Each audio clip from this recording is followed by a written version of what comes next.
Now, before you can install a content management system, you're going to have to make sure you know where you're going to be installing it to. So, are you going to be installing it on a live web server, or do you want to install it on your local computer? Now, if you want to install it on your live server, then you just have to make sure that you have a content management system with the same type of setup as your server, such as, are you using MySQL database and Linux and PHP? If you are, then that's the most common type of server out there. Now, you can also use Windows ASP type content management systems, but of course you need to make sure that they're on that type of server. One of the other things that you might want to do is test it on your own computer, and so that's where standalone servers come in. And standalone servers are great because it allows you to test your website and develop it on your own local computer, like a laptop or even on a USB drive, and carry it around with you and actually have a real running server right on that USB or computer. So the thing about that server, of course, is it's not going to be linked to the internet where people are accessing your computer. It actually, they typically open up ports and temporary drives in order to facilitate the server type environment.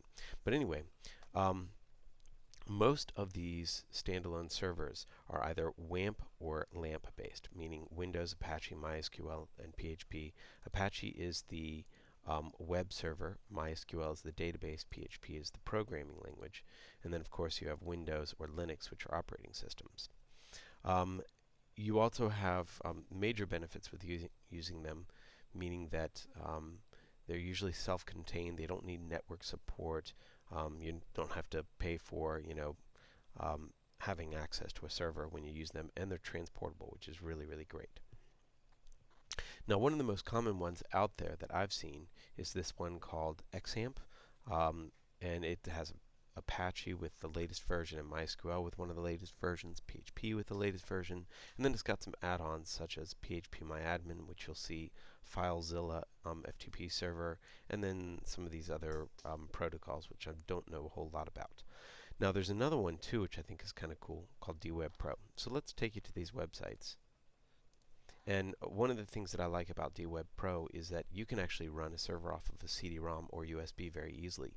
Plus, DWeb Pro has tons of plugins or add-ons that are a lot different than the ones from Apache. So if we look at the xxamp, here's the most common version that I've seen. You can download it and install it, and you can see there are different add-ons that you can get for this one as well. So here you've got EXEs that you can download and install. Here's a light version, and that's what I've used before. Has Apache, MySQL, PHP, PHPMyAdmin, and that'll probably do you for good for pretty much everything that you do. Now with the other one, oh, it looks like DWeb Pro is got a little different there. So with DWeb Pro, you can do all sorts of stuff. Like you can add SQLite and SQL servers and Oracle databases and Firebird databases and Postgre databases. And then you can also do all these different programming languages.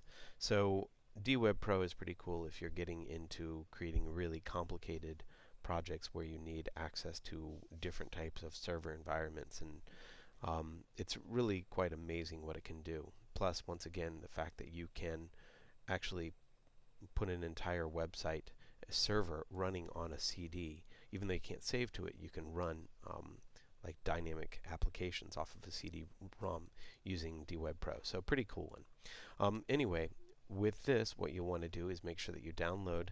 Usually the xxamp Lite will be fine. Once again, and then go through the directions as it says to install. After you've installed it, this is basically what you'll see. Here's the xxamp control panel. So I can double click on it. You'll see these are the different services. I want to run Apache. I want to run MySQL. And that's really all I need to do. In order to access the website, I'll come back to this and I'll type in localhost. And you'll see if I do http://localhost, then this is the localhost for xxamp, and you can see I currently have a fully running content management system on my computer. We'll come back to this in a little bit.